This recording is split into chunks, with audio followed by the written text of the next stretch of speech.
पहले। वो काम था वनवासी कल्याण आश्रम का। अभी 26 दिसंबर निकल गया, 4 दिन पहले 26 दिसंबर 1952 को जशपुर के अंदर, जशपुर छत्तीसगढ़ का एक जिला है, वहां पर अपने जनजाति समाज के बीच में यह अपना काम शुरू हुआ। और उस काम के माध्यम से हमने समाज को क्या किया, शिक्षित किया, स्वस्थ बनाने के लिए हॉस्पिटल खोले। आज हजारों की संख्या में हमारे छात्रावास चलते हैं, हजारों की संख्या में जो है हमारे स्वास्थ्य के काम चलते हैं, स्वास्थ्य योजनाएं चलती हैं। ऐसे काम के माध्यम से जो कभी हमारे बंधु जिनके पास वास्तव में पढ़ने की कोई व्यवस्था नहीं थी, ऐसे समय में अपना एक व्यक्ति, नागपुर में रहने वाला एक वकील नौजवान, उसका नाम था बाला साहब देशपांडे। उसको कहा कि तुम जाओ, नागपुर छोड़ो। पूरे परिवार को लेकर नागपुर में रहने वाला बाला साहब देशपांडे, एक नौजवान युवा, कहाँ आ गया, जशपुर में आया, जहां पर उसको पहचानने वाले लोग नहीं थे, उसकी भाषा को जानने वाले लोग नहीं थे, मगर उसने तय किया था कि मुझे अपने जनजाति समाज के बीच में काम करना है। और ईसाइयों का जो षड्यंत्र चल रहा है, हमारे लोगों को धर्म बदलने के लिए मजबूर होना पड़ रहा है, उनको वहां से खदेड़ना है, भगाना है और हमारे समाज को बचाना है। और 1947 में वो व्यक्ति यहाँ पर आया।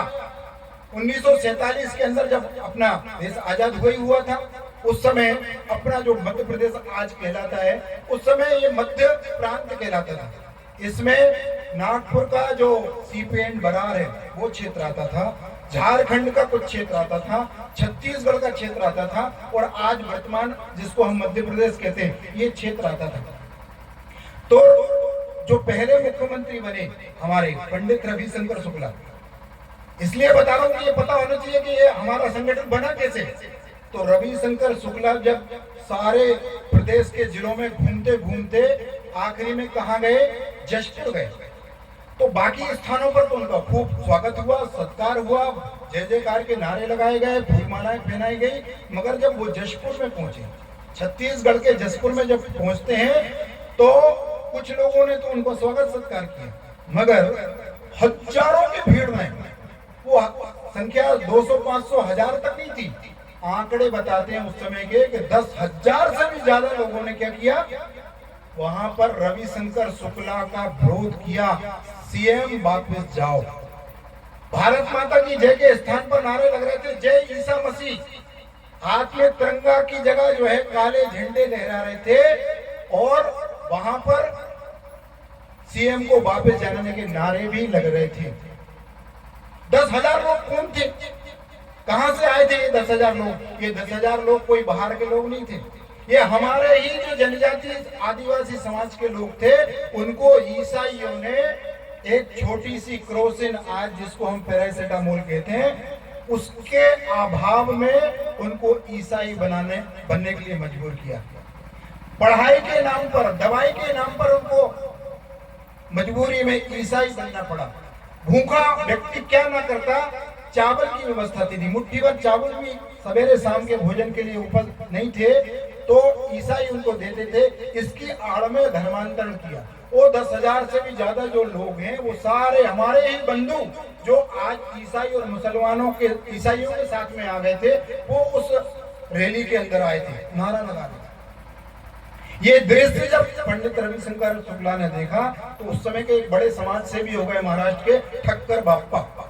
ठक्कर बाप्पा को कहा कि इसका पता लगाया जाए, कौन लोग थे, कहां से आए थे, किन्होंने इनको भड़काया। तो ये 10,000 की जो भीड़ थी, वो ईसाइयों ने इकट्ठी की थी। मित्रों, ईसाई क्यों इकट्ठी कर रहे थे? तो ईसाइयों ने कहा कि ये जो मुख्यमंत्री आए, हमारा मुख्यमंत्री नहीं है, जबकि संवैधानिक पद पर बना हुआ व्यक्ति था, संविधान के अंतर्गत वो बनाया गया व्यक्ति था, उसको चुनकर भेजा गया था। उस व्यक्ति का विरोध क्यों करवाया? क्योंकि पूरे छत्तीसगढ़, झारखंड और ये जो पूरा क्षेत्र है, इसको ईसाई जो है अपने देश से काटकर ईसाई लैंड बनाना चाहते थे। क्या बनाना चाहते थे? ईसाई लैंड। देश हमारा, समाज हमारा, मगर लैंड किसका, जमीन किसकी हो जाएगी? ईसाइयों की हो जाएगी। क्यों हो जाएगी भाई? और ये काम प्रारंभ करने के लिए मैंने बताया बाला साहब देशपांडे आते हैं और इस काम से प्रभावित हुए वहां के राजा विजय भूषण सिंह जी राजा थे वहां के, आप लोगों ने नाम सुना होगा। एक बाद में एक बड़े समाज सेवी हो गए दिलीप सिंह जूदेव, उनके पिताजी थे। जिस दिन ये प्रजा अपने आप को सारी ईसाई मानने लगेगी, सत्य सनातन धर्म को मानने से दूर हो जाएगी, विधर्मी हो जाएगी, तो मैं राजा किसका बचूंगा। उनको ये बात समझ में आई तो उन्होंने भी इस काम के लिए अपना पूरा बाकी शेष जीवन लगाया। गांव-गांव में जाते थे तो दवाइयां लेकर जाते थे, अपनी 4 पहिया गाड़ी में चावल के बोरे लेकर जाते थे, तो भूखे लोगों को भोजन के लिए चावल देते थे, बीमार लोगों को दवाइयां देते थे। ऐसे विजय भूषण सिंह जी और बाला साहब देशपांडे ने गांव-गांव के इसकी मुख्य धारा में देशभक्ति की भावना उनके मन के अंदर जागृत हो सके, इसके लिए उन्होंने पूरा। हम लोगों को लगता है कि जो कल को पैदा हुए छोटे छोटे संगठन है ये बहुत पहले से काम कर रहे हैं, ये काम नहीं कर रहा पहले से। हम 72 वर्षों से काम कर रहे हैं, 72 सालों में हजारों कार्यकर्ता अपन ने खड़े किए हैं और उसके कारण अपने समाज में शिक्षा की एक अलग जगह है। स्वास्थ्य के लिए काम करने वाले हजारों लोग खड़े हुए हैं। ऐसे 14 प्रकार के काम चलते हैं, एक प्रकार का काम नहीं चलता। शिक्षा, स्वास्थ्य, उसमें छात्रावास, ग्राम विकास, हित रक्षा, उसमें श्रद्धा जागरण, हमारा संपर्क का काम, प्रचार का काम, और एक बड़ा आंदोलन अभी पिछले 2 वर्षों में हमने पूरे देश के अंदर चलाया, वो आंदोलन था डीलिस्टिंग। ये डीलिस्टिंग क्या है? एक बड़ी रैली यहाँ पे भी निकाली थी हमने, हरदा के अंदर, बैतूल के अंदर भी निकाली थी। उसकी मांग क्या है? तो उसकी मांग ये थी कि जो जनजाति व्यक्ति, आदिवासी व्यक्ति ईसाई मुसलमान बन गया, उसको हमारे जनजाति होने का आरक्षण का लाभ नहीं मिलना चाहिए। ये लड़ाई हमारी अभी भी जारी है, क्योंकि हमारा जो आज मूल जनजाति समाज है उसको आरक्षण का केवल 20% मिल रहा है, और जो ईसाई और मुसलमान बन गया वो 80% खा रहा है। भाई साहब 80%। ये बात मैं नहीं कह रहा हूँ, ये बात हमारे ही समाज के कार्तिक बाबू हो गए 1967 में केंद्र में मंत्री रहे, सांसद रहे कार्तिक बाबू उरांव, उन्होंने कहा। मगर उस समय की तत्कालीन इंदिरा सरकार, कांग्रेस सरकार ने उसको ठंडे बस्ते में डाल दिया। उस आंदोलन को पुनर्जीवित करने का काम वनवासी कल्याण आश्रम ने जनजाति सुरक्षा मंच के बैनर तले प्रारंभ किया। आज पूरे देश के अंदर एक चर्चा का विषय हो गया कि हाँ ये लड़ाई तो सही है, क्योंकि हमारा हक और अधिकार, जो हमारा अधिकार है, वो जो ईसाई बन गया, मुसलमान बन गया, वो 80% खा रहा है, हमें केवल 20% मिल रहा है। ये लड़ाई का नाम है डीलिस्टिंग। उनको सूची से बाहर करना चाहिए, क्योंकि जो ईसाई बन गया, मुसलमान बन गया, वो आदिवासी जनजाति हो सकता है क्या? बताइए मुझे, हो सकता है क्या? हाँ या ना बोलिए।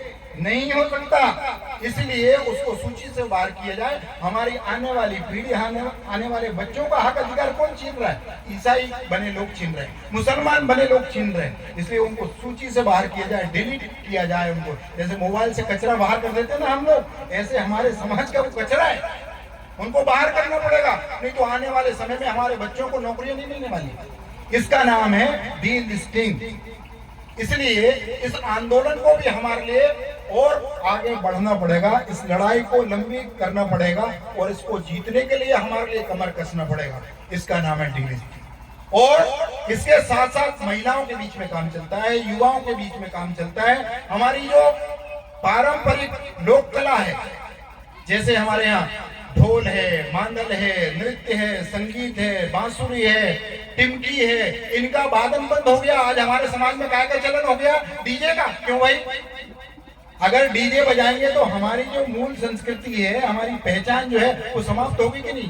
तो हम 3 डी की बात कर रहे हैं। 3 डी समाप्त होना चाहिए।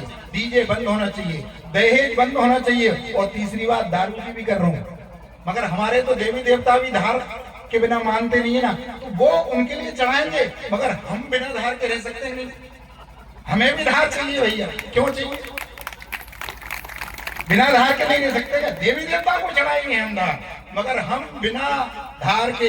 ये माताएं बहनें कितनी प्रताड़ित होती हैं जो धार लगा के आता है घर में, पता है ना सबको। इसलिए ये एक बड़ी बीमारी है, बुराई है समाज की, इससे भी हमारे लिए दूर होना पड़ेगा। इसलिए अपने यहाँ जो इस प्रकार की बुराइयां हैं उनको दूर करने के लिए भी आज हम संकल्प लेंगे। सारे बड़े बुजुर्ग यहाँ पर बैठे हैं, उनसे मेरा आग्रह है कि अपने बच्चों को इन सारी चीजों से बचाइए।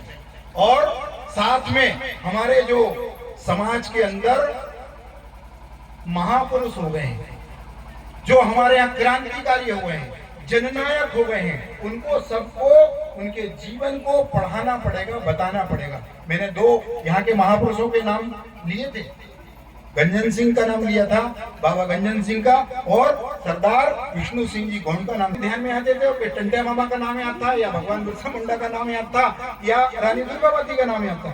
जब हम लोगों ने नीचे नीचे तक पता लगाया, जिलों जिलों के अंदर महापुरुष खोजने का काम जब शुरू हुआ, तो आप विश्वास नहीं करोगे, आज 152 महापुरुषों की सूची बना ली हमने, और 100 महापुरुषों के जीवन को लिख दिया, और उस पुस्तक का नाम है जनजाति गौरव। ऐसे ऐसे महापुरुष निकल के आए कि हमें कल्पना ही नहीं थी। तो अपने मध्य प्रदेश के अंदर ही बहुत सारे महापुरुष हुए हैं, वो चाहे अपने भोपाल की रानी रही हो, रानी कमलापति, उन्होंने भी अपनी कुर्बानी दी, भोपाल की रानी, जिनके नाम पर अभी पिछले 3 साल पहले पूरे देश का सबसे उन्नत हाईटेक व्यवस्था वाला रेलवे स्टेशन शुरू हुआ है। कौन थी वो? रानी कमलापति, अपने गिन्नौरगढ़ की रानी थी, हिंदू रानी थी, ठीक नहीं थी। ऐसे ही रानी दुर्गावती, उनका भी दुर्गावती लोक बन रहा है, उनका ये 350वां जन्म वर्ष हम लोग मना रहे हैं। भगवान बिरसा मुंडा, जिन्होंने 25 वर्ष की अल्पायु में अपने लिए पूरे जीवन के लिए बलिदान कर दिया, हमारे लिए लड़ते लड़ते जो है, बुराइयों से लड़ते लड़ते अपने आप को समाप्त कर लिया, ऐसे भगवान बिरसा मुंडा का 150वां जन्म वर्ष ये वर्तमान में चल रहा है, उसको भी पढ़ना चाहिए। हमारे यहाँ बलिदानों की परंपरा रही है, एक एक परिवार के 2 नहीं 3 नहीं 7 लोग एक साथ बलिदान हुए। 4 भाई सगे, उनके नाम थे सिद्धू, कानू, चांद, भैरव, फूलो, झानो। उसी कामना के साथ साथ अपना ये संकल्प हो कि मैं अपना जीवन आखिरी तक अच्छे काम के लिए लगाऊंगा, अपने समाज के लिए लगाऊंगा, अपने देश के लिए लगाऊंगा। इतनी बात कहकर मैं अपनी वाणी को विराम देता हूँ। भारत माता की जय, भारत माता की जय। Thank you sir. आप इस कार्यक्रम में उपस्थित हमारे मुख्य अतिथि जी का मैं हार्दिक दिल से स्वागत करना चाहूँगा, समस्त ग्राम पंचायत टेमोवार की ओर से, और हमारे बीच उपस्थित समस्त माता पिता, बड़े बुजुर्गों, बच्चों, इस सब की ओर से मैं 2 लाइन कहना चाहूँगा। हसरतों से हम आपकी राह सजाते हैं, हसरतों से हम आपकी राह सजाते हैं, सपनों की दौलत हम आप पर लुटाते हैं, सपनों की दौलत हम आप पर लुटाते हैं। ना कोई फूल है आज हमारे दामन में, ना कोई फूल है आज हमारे दामन में, पर आपके आने पर पल के बिछाते हैं, पर आपके आने पर पल के बिछाते हैं। इसी के साथ जय हिंद, जय भारत। सरपंच साहब से अनुरोध चाहूंगा कि कार्यक्रम के अंतिम बेला की ओर कुछ अपना प्रचार प्रस्तुत करना चाहेंगे, अन्यथा समय का अभाव को देखते हुए कार्यक्रम के समस्त आभार व्यक्त करने के लिए वैसे हेलो,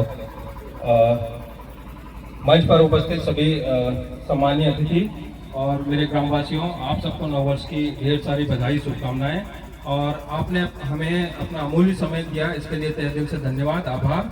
और हम इस कार्यक्रम को यहीं समाप्त करते हैं, और समापन के समय कुछ हमारे मुख्य अतिथि हैं, उनका सम्मान होगा सॉल से, और बाकी जो भी ग्रामीण हैं, जो बुजुर्ग हैं, उनका अच्छे से स्वागत करेंगे। ठीक है, धन्यवाद।